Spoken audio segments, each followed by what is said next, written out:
This question is from Sonita, and it says, I recently bumped into an ex who cheated on me. I thought I had moved on, but when he reached out and we agreed to become friends, sure, I couldn't help but sense sexual tension along with feelings of deception and manipulation.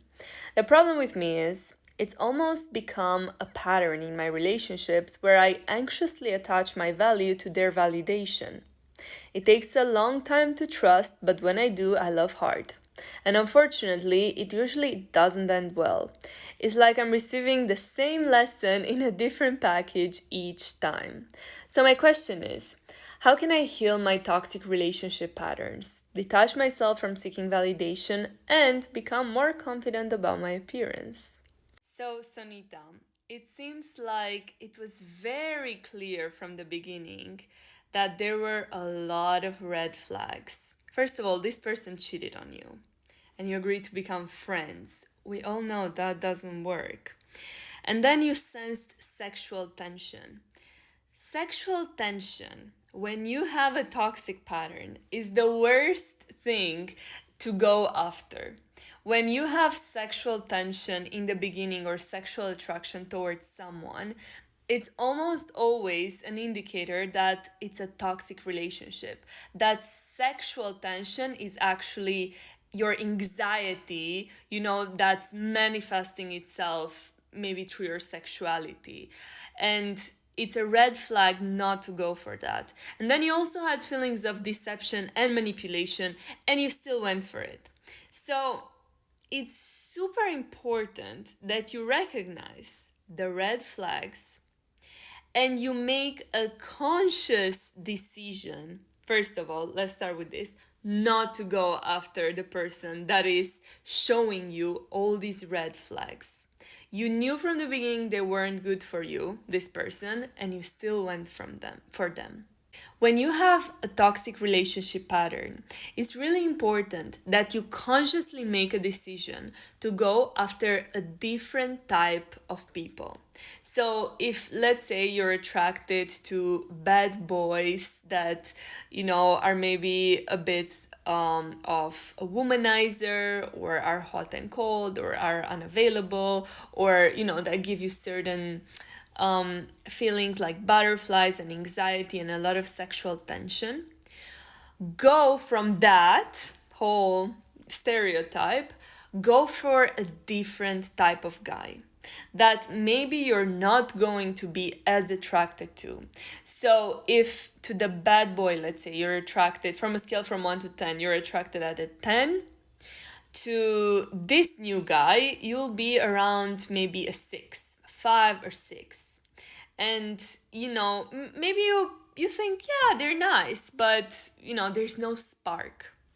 That's a good indicator that the relationship has potential to be healthy.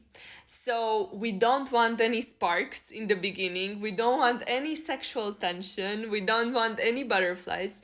We want someone that makes you feel comfortable, that makes you feel safe, that makes you feel like you can be yourself, like you can express yourself, and it might feel a bit boring for you. It might not feel as exciting. You might not think about them all the time and ruminate on their texts or like really have those up and downs, like super high peaks and super low lows, because there's no deception and manipulation involved. There's not that manipulative tactic that a lot of people use where they inflict pain in you and then they give you pleasure. So it becomes really, really addictive. There's none of that. And it can be boring because you don't have that roller coaster anymore. You also ask, how do I detach myself from seeking validation? First of all, you can't completely detach yourself from seeking validation. We all seek validation, all human beings on this planet. What's important is who you seek it from. Do you seek it from someone that's unavailable and cannot give it to you? Or do you seek it from someone that is open and wants to give you affection and love? Because it's healthy to have like a secure attachment and to gain validation from that person. Now, not to an extreme extent. If all of your validation and sense of self-worth comes from one person, and if, let's say, someone doesn't like you, or they do something bad, or they're detached from you, and you feel like you're not worth anything because of that, then it becomes a problem. And you need to start learning to give that validation to yourself, to build your own self-worth.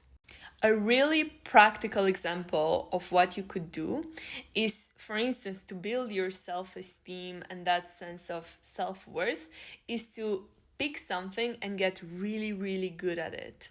So, I don't know, maybe you're into writing or doing nails or, I don't know, like boxing. Pick one activity, one thing. Maybe it's your job, whatever it is.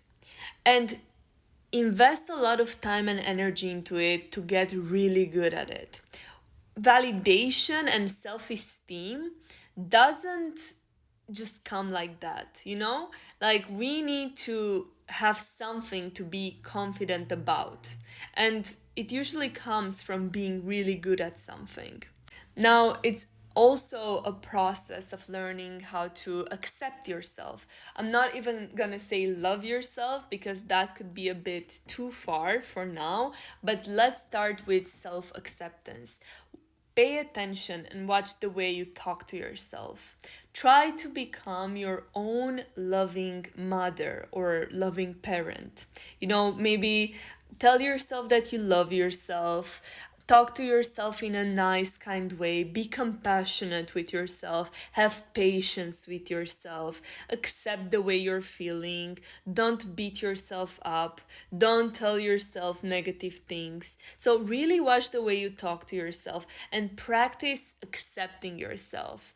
It's fine, that you have these patterns. It's fine that you make mistakes. It's absolutely fine. Accept yourself as you are and take it from there. See what you can do, but don't beat yourself up in the process. You also mention your appearance and ask how to become more confident about my appearance. And I wonder why you included it here, like your appearance, because it kind of seems detached.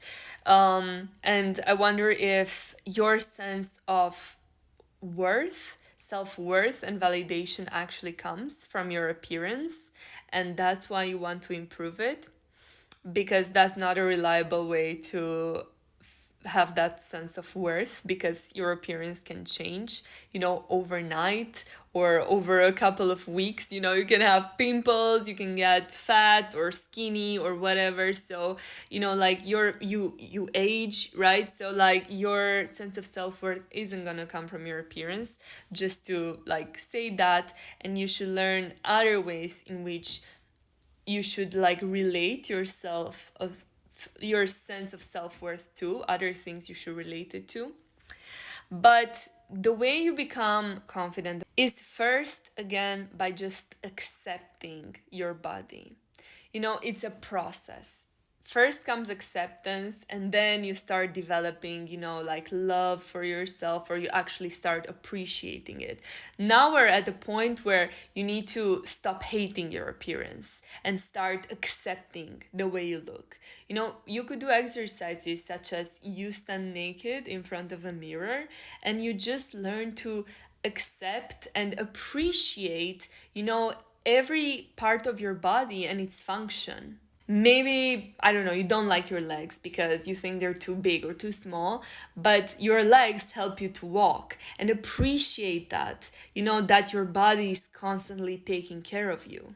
If you have any specific problems or questions and you want a personalized video response from me, you can join my Patreon community, link in bio, and you'll also get access to exclusive content, monthly Q&As, and a CBT ebook. All of these are included in the Patreon membership, which is only $5 at the moment.